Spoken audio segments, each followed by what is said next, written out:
The beauty about this material T-cut is that it will bring anything to shine.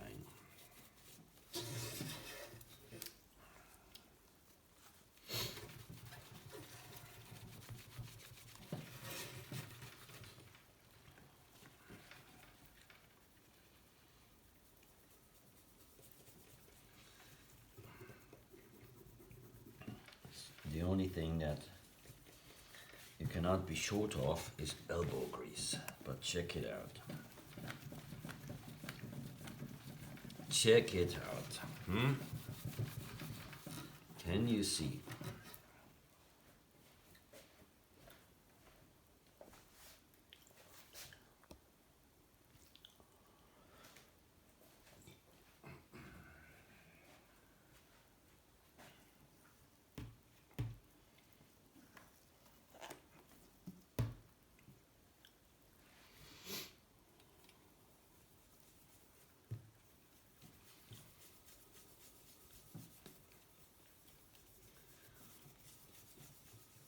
I'm polishing the whole frame.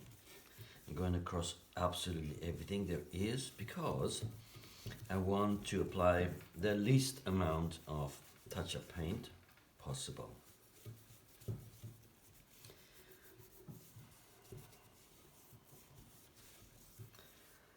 And that means the more I polish, the less I will need to add paint. And afterwards, I add the touch-up paint I don't want to polish again. We will just have it the way it will be.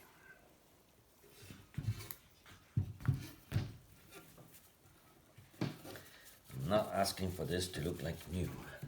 I'm asking for this to look patinate, original, has lived a life. And it proudly shows his mask, his scars, his wear scars.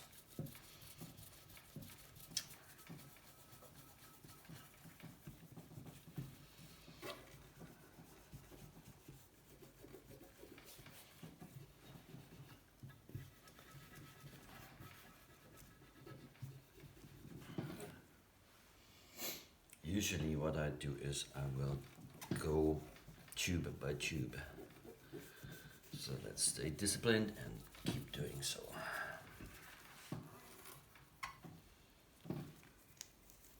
There's still quite some black dirt coming off because there is plenty. Part of it is of course the rust converter that is black. Let me see what I can do to this sticker here. Better do nothing. I better don't do any more than that. Too worried that we're actually losing the graphics. So that's the sticker. One more time, the sticker. Okay, and we're going behind the sticker. Going along the side of the down tube. Is that the down tube? The main tube. So, alright, that's the right side of this and the top. So I'm going to go to the left side.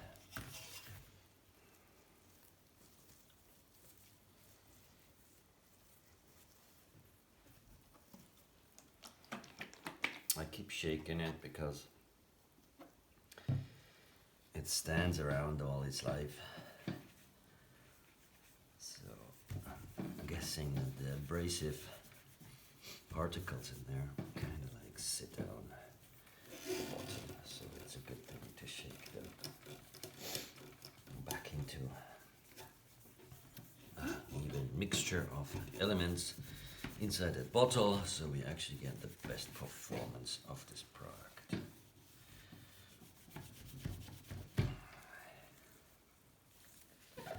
So yeah, if you see my rag changing color, that is obviously some of the green paint that picks up.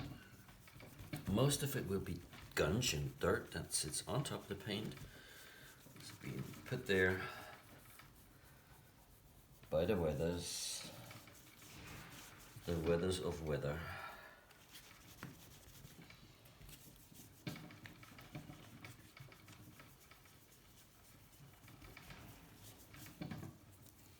Look, we're picking up green and we're picking up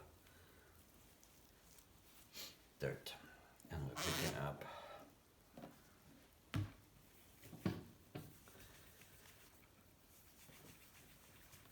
bus converter where it shouldn't be.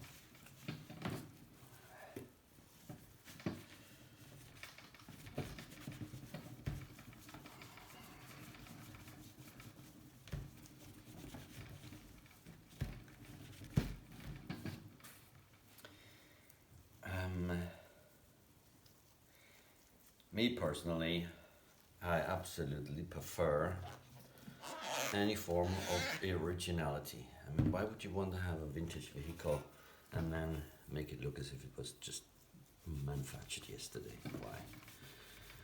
It's like 1970s, so we have 55 years this thing is about of age. So why should this look brand new? Why would you lie away the life this tool has had? I wouldn't understand. So I'm not doing it. I love patina. I love clean patina. Put it that way. So, and that's more or less all. Decal in the center, decal on the right, decal towards the corner, other side, on the left towards the corner, on top, frame tube, upper, frame tube turns the corner, and that is the lower part of the frame tube. As far as I will do it. If you want to continue to watch, feel free. I'm going to do more of the same. So the next thing I will do is work the rest of the top tube here. There will be a tiny little exception here. This will stay polished steel, naked steel, and I will polish that with outer sole instead. It's something that I realized in the past is that, you know, these clamps, the original clamps,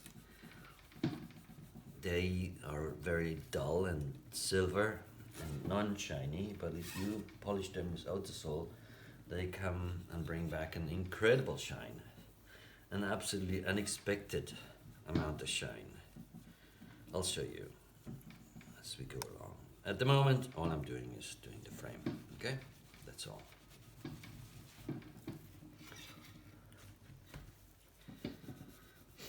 It's important for me to, for my energy levels, I need to have things achieved so that I can do the next thing.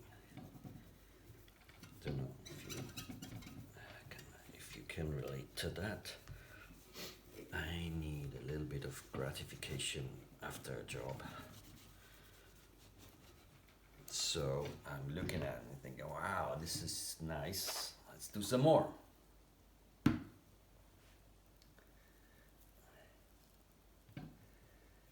Right, too much material, so let's put this material somewhere else. Preparation. there's absolutely no paint. There's absolutely no point in polishing it, of course.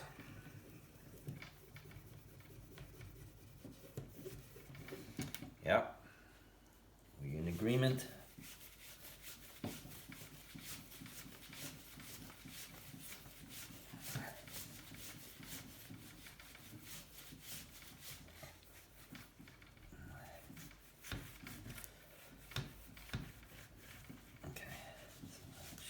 This one, that one.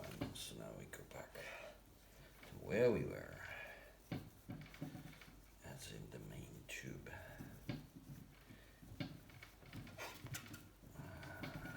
So let's use this the way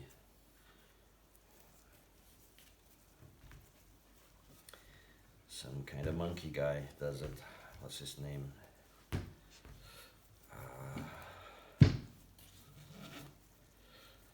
It's a YouTube channel that I really like.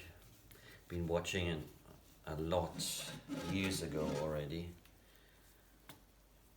I'm so good in forgetting names. I apologize. He's been such a positive inspiration. This guy, Monkey Wrench Monkey. Yeah, Monkey something or another. He's in Britain. He is in Britain. He's slowed down a little bit. I think he's a bit older and more mature, and he realized that by doing things like this, you cannot earn any money. You cannot.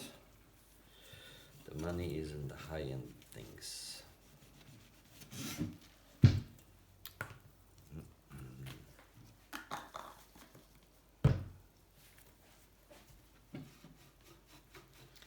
But the fun, I absolutely get it, is in the pedestrian things that have been forgotten and neglected and considered worthless. You know, if you think about little things like the French mopeds, the Velo Solex, even when I was a child, this was like ridiculous, because, you know, the engine was basically driving a rubber wheel that then would use friction on the front tire to propel the front tire. And of course, if it's raining, you're staying home.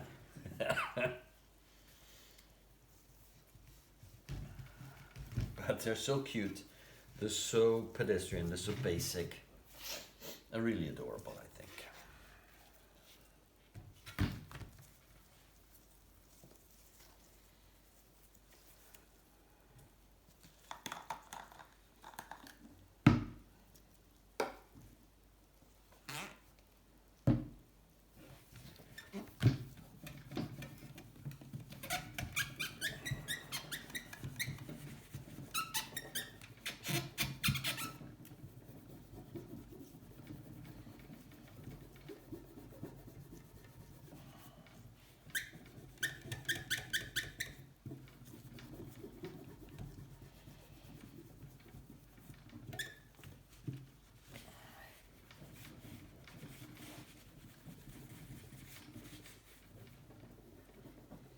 So yeah, if it's rust, if it's black via the rust converter, if it still shows any sign of original paint, I will not touch it further.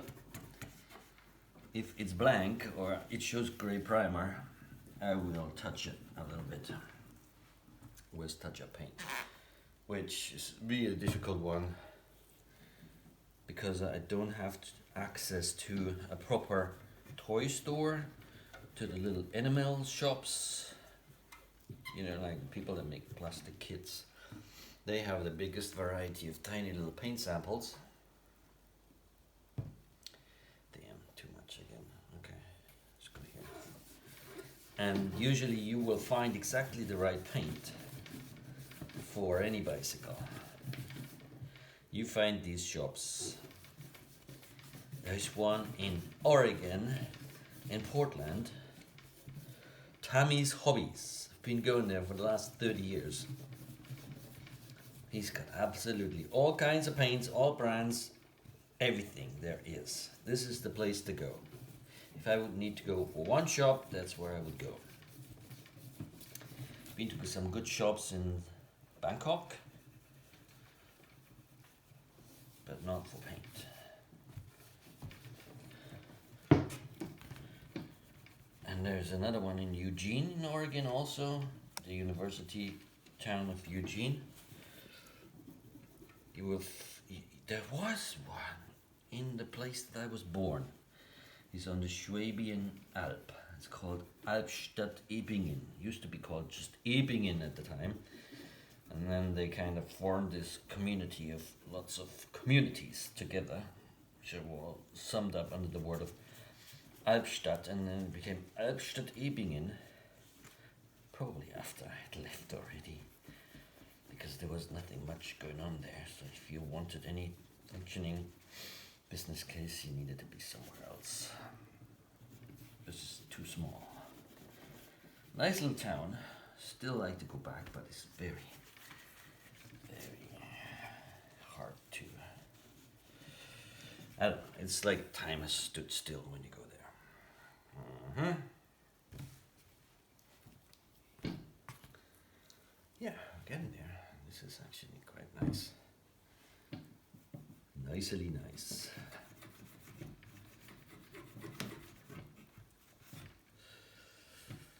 I don't want this stuff in here like that. Okay, get some Q-tips later.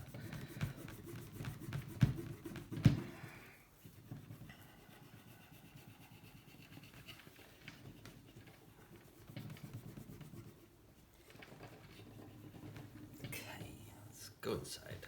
Let's just do it inside.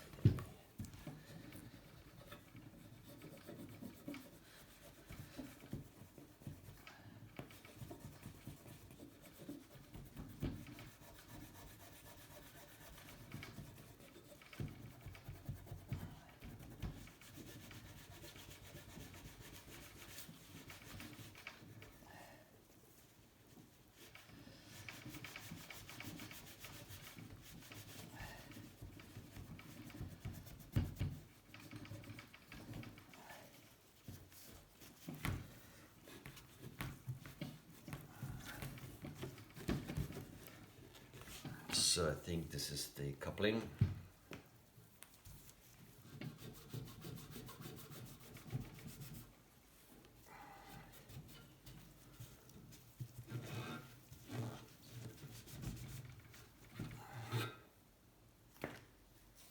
Before I forget, I want to go inside the holes and take the residue of the paint. Oh, and fat. So this is not clean. This is not very clean. Okay, so let's clean it.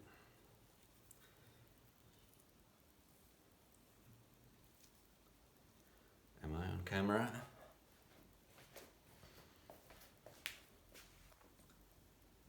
I am not. I'm up here.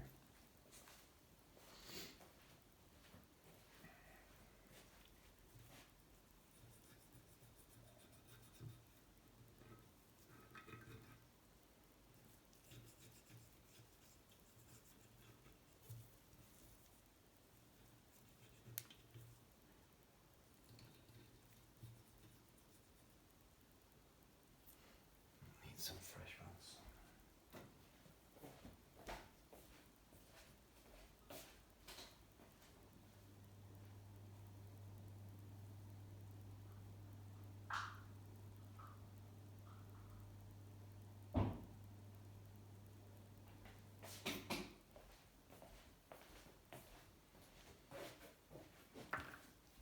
I will do further rust prevention on the areas that you will never get to, because I can, because it's separated and I can get to absolutely, well, not absolutely everything, but to a lot. Okay.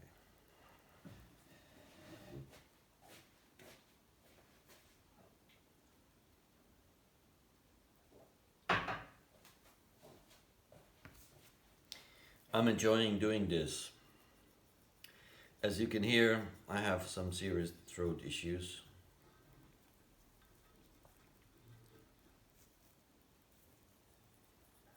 And yet keep talking. So I'll be quiet now.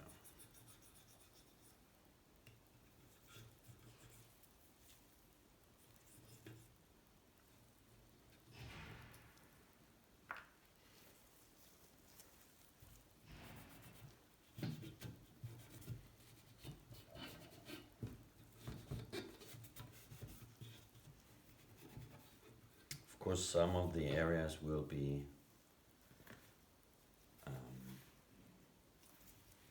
greased, and that will completely keep the rust at bay. Good.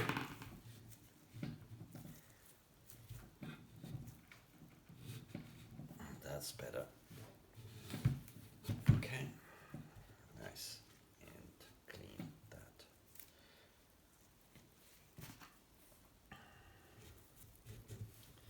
Just a bit counterproductive for my polishing rag. I'll just cut this off in a minute. Okay, there. Let's just get rid of this.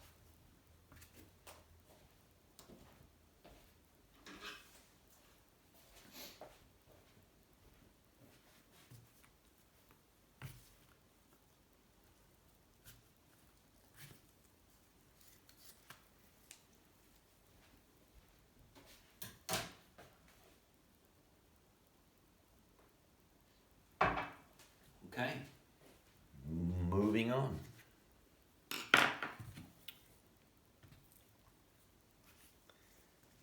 So maybe something else we can do down here.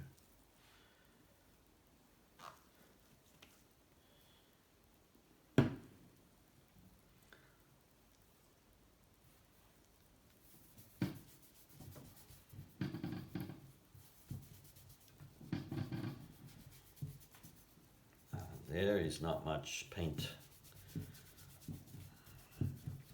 to write home about down here.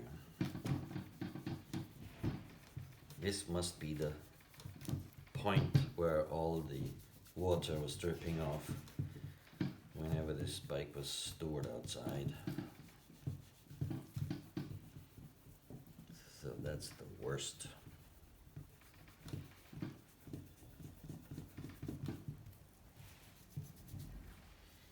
So how are we doing? Some of it shines up, but only some.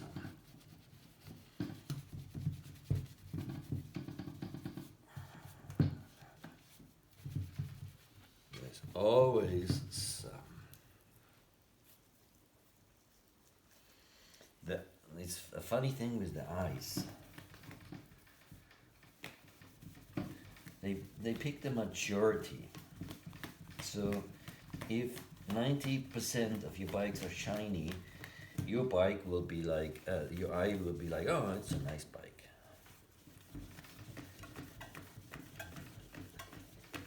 You kind of blend away the things that are not shiny, because the shine over something overshadows the rest.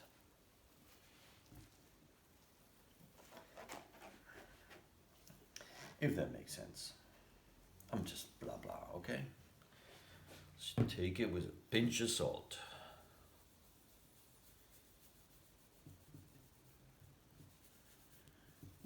And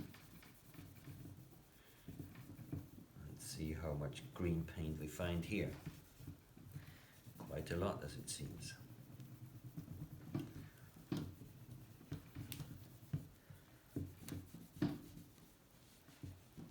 I must have been in a massive hurry some 20 years ago when I built this as a marathonable folding bike.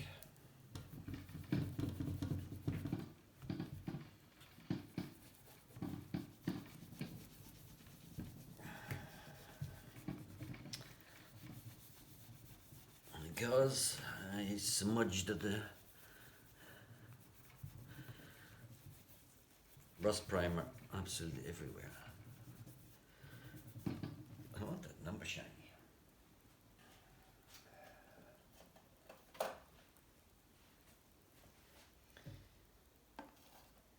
Let's see if we can.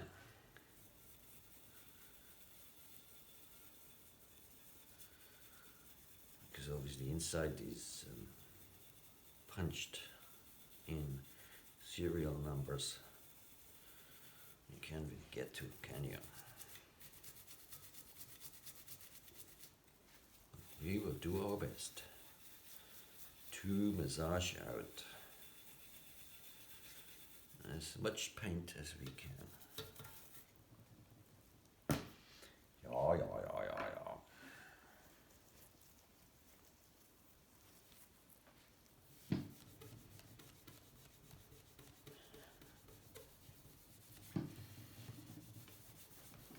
So I'm sure that usually you watch a YouTube video,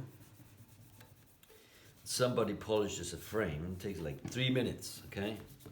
So you see somebody applying some stuff and then wiping it off, and all of a sudden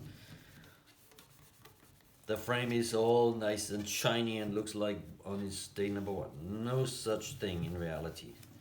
You will see this takes 4 yonkies. It takes 4 bloody ever to do this kind of job.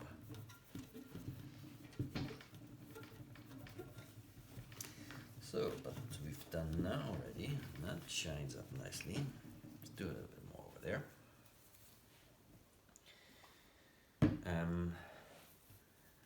The one thing that you can do to make life easier for yourself is to continuously use more polish and a clean piece of your rag that still has tooth.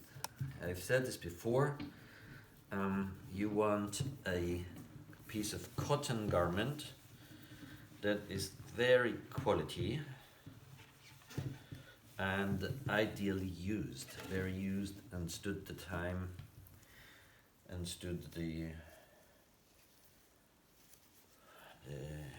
usage of time. My favorite piece of garment for this is underpants by a British company called Next. Don't know what it is about them, but they just polish better than anything else. So maybe because of this T-cut, it's a British product, is it? Yeah. Bury, Lancashire, England. So it's actually English even. Not just British, English. It's probably goes back to the time when the Brits were making cars and they were using shitty paints, and so you needed to polish it. I'm joking. Brits, I love you. I absolutely love Britain. I love Britain, I love England. I used to also work in Coventry, and let me tell you this. I was working at the time a company that is called Rowe, because it's that how the Chinese would say the name Rover after they bought it. And all the good stuff of Land Rover and Range Rover and Mini had been picked up by other companies. Let me start from the beginning. I was working at Mercedes-Benz, and I was in charge of developing the design of the second generation of M-Class, R-Class, GL, this kind of stuff. And I read in the news that BMW had bought Rover and Land Rover. And I was jealous because I looked at the price and I thought, wow, this is clever. They spent less money on buying the whole freaking company and all the product lineup than we are going to spend on developing the second generation of M-Class and derivatives. So that was that, okay? I was thinking, wow, BMW, clever dudes. You know, this is also the time when, actually, while I was studying in Pforzheim in Germany at the Fachhochschule für Gestaltung, I had a professor, and I loved that man. He was called Galitzendorfer. He was like the number 2 of the design organization in Mercedes-Benz, just below Bruno Sacco and above Peter Pfeiffer at the time. I think he was actually the one who brought Peter Pfeiffer from Ford to Mercedes-Benz. So he came in one day and said like, well, you know, these people at BMW, they decided that they're actually going to put into production a 12-cylinder engine. And we were informed duly that Mercedes-Benz already a long time ago had developed a 12-cylinder engine, but they decided not to put it in production for economic reasons. And of course, they were caught off guard that BMW didn't think that way, and they were feeling left behind. And now BMW outdid them by actually putting one in production. So very swiftly, Mercedes-Benz opened the drawers and decided to go back in making a superior product and brand, which was then the next generation of Maybach. What am I saying? Okay, so at the time I was working at Mercedes-Benz, and I thought it was clever of BMW to buy Rover and everything but that belonged with it. This was really everything. This was Range Rover, this was Land Rover, it was Mini. And as you know, as it later turned out, they sold excuse me.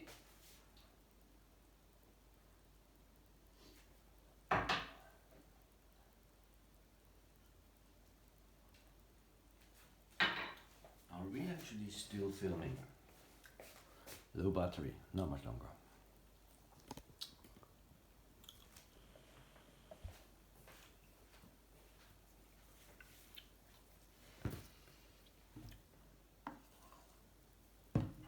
Yeah, on the main cause. So BMW now owns Range Rover, BMW owns Land Rover, BMW owns Mini, BMW owns Rover. So Rover was like unsavable, I think, and much later I found out why that was considered to be like that. But at first BMW sure tried, and BMW went to Coventry, and the plant, I forgot the name of the place, was not in Coventry. It was a little 45-minute drive from there. So we went to this old factory that was built on a mountain shaped like this, so that in the Second World War airplanes could take off in any direction of the sky at any given day, depending on the conditions of the wind. So that's where they were manufacturing their planes in the Second World War. So this factory, before and after, was obviously making Rover cars, and that's one of the last products that was alive in that plant was the MG, forgot its name, mid-engine MG. That's what the Chinese thought they would use, and that was the last thing that came off the production there.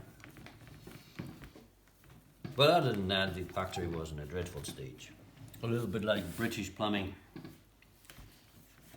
So when you're going on the bathroom in your British house on the second floor, everyone on the first floor will actually notice.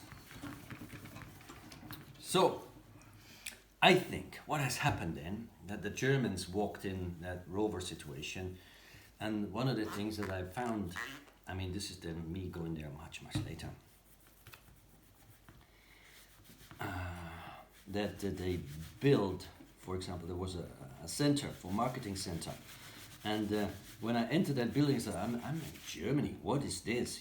You know, like birch wood doors, blue chairs, glass doors. It just was absolutely strange to the rest of the buildings in that plant. But I think the Germans, they couldn't fix it. They just couldn't fix Rover.